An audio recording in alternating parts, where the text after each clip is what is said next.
पिछले वीडियो में हम लोग ने लिक्विडिटी रेशियो के बारे में समझा था, जो कि हम लोग को बताता है कि कंपनी में कितनी अच्छी लिक्विडिटी है, यानी कि वो अपने करंट जो लायबिलिटीज है उसको कितने अच्छे तरीके से उसको पे कर सकता है।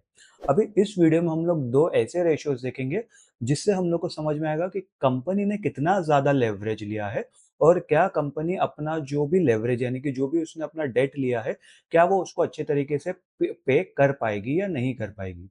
तो चलिए गाइस, बिना कोई देरी के वीडियो शुरू करते हैं। वीडियो में आगे बढ़ने से पहले बता दूं, मेरा नाम है प्रशांत, आप देख रहे हैं इमर्जिंग बुल्स और ये fundamental analysis series for beginners का ये 8वां वीडियो है। अगर आपने इसके पहले के 7 वीडियो नहीं देखे हैं तो ऊपर आपको आई कार्ड में लिंक मिल जाएगा, ऊपर आप जाके देख सकते हो, या तो फिर आप चैनल पर जाओगे तो आपको प्लेलिस्ट भी मिल जाएगी फंडामेंटल एनालिसिस फॉर बिगिनर्स वाली। तो चलिए सीधा स्क्रीन की तरफ। तो चलिए हम लोग यहाँ पर सबसे पहले समझते हैं कि जो लेवरेज रेशियो है वो क्या होता है।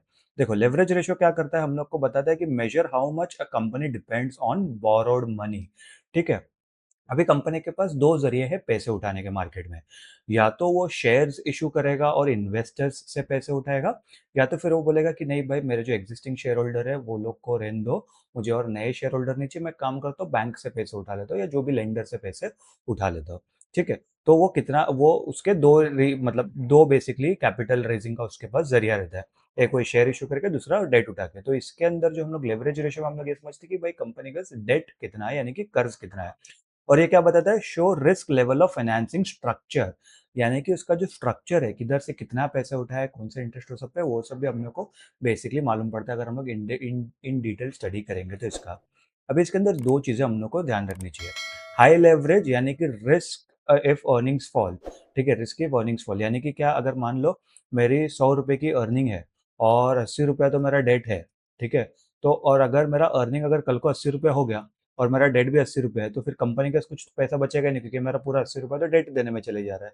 तो इसके लिए बहुत ज्यादा लेवरेज नहीं होना चाहिए कोई भी कंपनी के पास। बैलेंस्ड लेवरेज रहेगा तो सही है, क्योंकि इसके अंदर कैसे, मतलब मान लो कि मेरा 20 रुपए का डेट है और 100 रुपए की मेरी अर्निंग है। तो अगर कल को मेरी अर्निंग 70-80 रुपये भी आ जाएगी तो भी मैं अपना डेट दे सकता हूँ। ये चीज का हम लोग को यहाँ पर ध्यान होना चाहिए।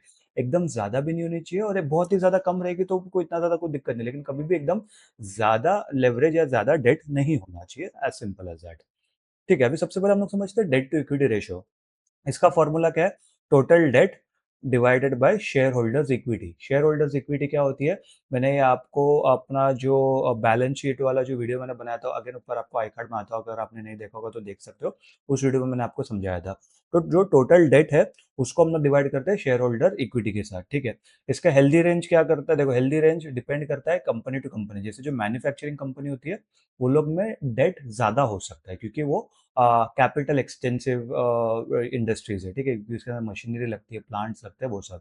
लेकिन जो टेक इंडस्ट्री है, जैसे टीसीएस हो गया, विप्रो हो गया, वो सब, बाय द वे कोई भी बाय सेल रिकमेंडेशन नहीं, मैं सिर्फ एग्जांपल के लिए नाम ले रहा हूँ।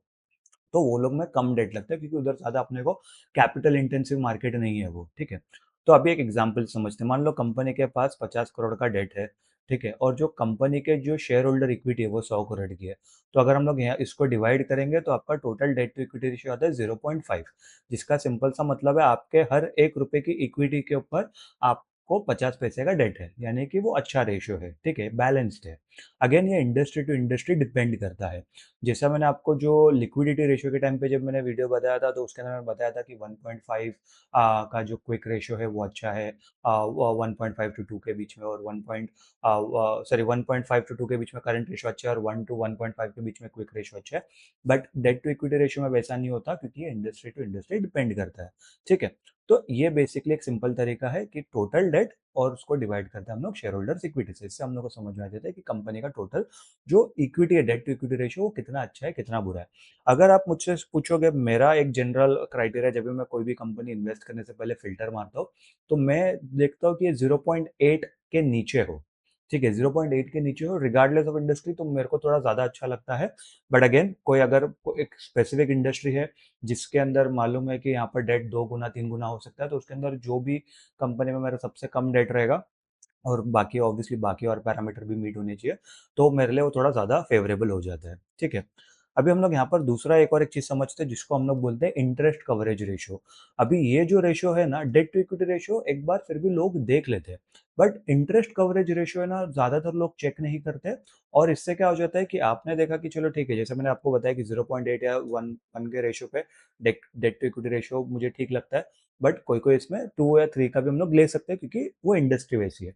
लेकिन अगर मैंने देख लिया कि कंपनी का कैपिटल शेयर होल्डर इक्विटी है वो 100 करोड़ की है और जो डेट है वो 200 करोड़ का है, तो ऑटोमेटिकली 2 गुना यहाँ पर वो हो गया डेट टू इक्विटी रेशियो।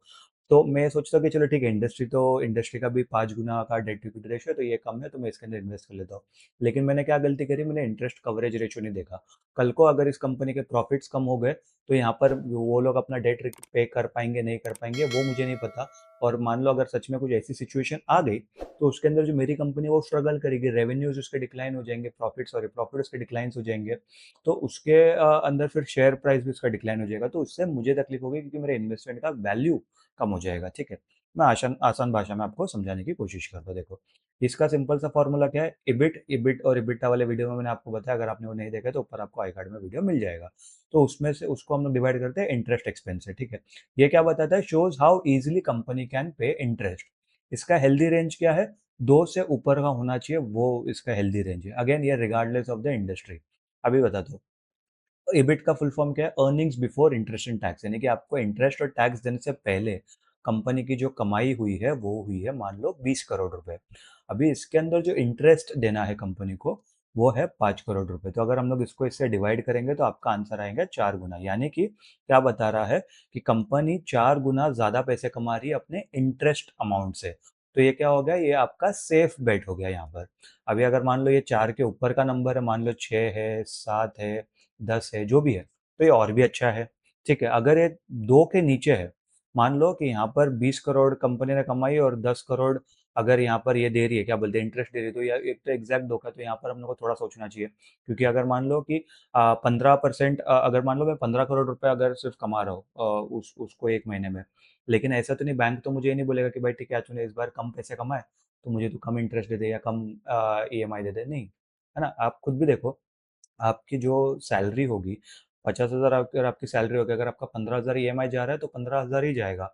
किस महीने अगर आपकी जॉब छूट गई या अगर आपने उस किस महीने आपको जो बोनस वोनस जो भी पैसा होता है, वो अगर आपको नहीं मिला और अगर आपकी सैलरी 40,000 है किसी महीने, तो बैंक आपको ये नहीं बोलेगा अरे यार तेरा तो पगार कम है, तो एक काम कर, 15,000 की जगह मुझे 12,000 रुपये इंटरेस्ट दे दे या ईएमआई दे दे, ऐसा नहीं होता ना। बैंक तो 15,000 ही लेगा। तो वैसा ही है, तो उससे क्या हो जाएगा यहाँ पर आपका, अगर मैं 15 करोड़ कमा दिया कोई महीने पे या कोई साल में, और 10 करोड़ अगर मैं यहाँ पर अपना इंटरेस्ट दे रहा हूँ, तो यहाँ पर ये मेरा 1.5 का हो जाएगा। तो ये बहुत ही ज़्यादा मेरे लिए खतरे की बात हो जाएगी एज़ अ इन्वेस्टर और एज़ अ कंपनी भी, क्योंकि यहाँ पर मैं अपना जो लेवरेज है मैं उसको अच्छी तरीके से इस्तेमाल नहीं कर पा रहा हूँ। ये चीज़ का हम लोग को यहाँ पर ध्यान देना चाहिए। दोनों में की डिफरेंस क्या, देखो, डेट टू इक्विटी रेशियो क्या बताता है, स्ट्रक्चर ऑफ फाइनेंसिंग, कि कैसे लोन किया गया है, कितना मतलब कितना गुना अपना जो शेयर होल्डर इक्विटी है उसके हिसाब से लोन कितना हुआ है।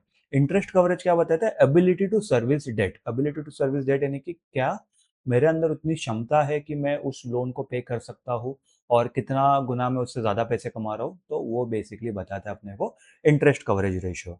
ठीक है, अभी यहाँ पर हम लोग समझते हैं कि इन्वेस्टर्स इनसाइट क्या होने चाहिए। ठीक है, इन्वेस्टर इनसाइट यानी कि अगर किसी कंपनी का high debt to equity ratio है और लो इंटरेस्ट कवरेज है, यानी कि क्या, मान लो 2 गुना कंपनी का शेयर होल्डर कैपिटल का 2 गुना मैंने लोन लिया है और जो मेरा debt to equity ratio, sorry, जो इंटरेस्ट कवरेज रेशियो है वो मान लो 1 का है या 1.5 का है, यानी कि यहाँ पर मैंने लोन भी बहुत ज़्यादा लिया है और मैं उतने पैसे कमा भी नहीं रहा हूँ कि मैं अपना उसको लोन को मैं क्लियर कर पाऊँ। तो ये क्या हो गया, मेरे लिए रिस्की सिचुएशन हो गया। ठीक है, वहीं पर अगर उसका उल्टा कर देंगे, लो डेट टू इक्विटी रेशियो, यानी कि मान लो 0.5 का मेरा डेट टू इक्विटी रेशियो है, जैसे 100 करोड़ की मेरे पास शेयर होल्डर की इक्विटी है और 50 करोड़ का मेरा लोन है, यानी कि 0.5 हो गया। और जो मेरा इंटरेस्ट कवरेज रेशियो है वो अच्छा खासा है, यानी कि जैसे वही पिछले वाले एग्जाम पे 20 करोड़ रुपए मेरा इबिट है और 5 करोड़ रुपया मेरा इंटरेस्ट है, तो यानी कि 4 गुना मैं पैसे कमा रहा हूँ, तो वो ईजिली मैं पे कर सकता हूँ। ठीक है, तो ये ऐसे बेट मेरे लिए सेफ होते हैं। ठीक है, लो डेट टू इक्विटी रेशियो के साथ साथ हाई इंटरेस्ट कवरेज रेशियो होना चाहिए, तो यहाँ पर ये बहुत ही ज़्यादा एक फेवरेबल चीज़ हो जाती है, स्पेसिफिकली अगर आपको कोई ऐसी हेवी डेट कंपनी में इन्वेस्ट नहीं करना है, तो या फिर आपको जितना ज़्यादा देखना है कि कंपनी के ऊपर ज़्यादा कंपनी ओवर लेवरेज नहीं कर रही है, तो ठीक है? और हमेशा जैसे मैं बोलता हूँ कि हमेशा इसको इंडस्ट्री के ट्रेंड के साथ देखो और उसका ओवर द ईयर्स का ट्रेंड हमेशा चेक करना चाहिए।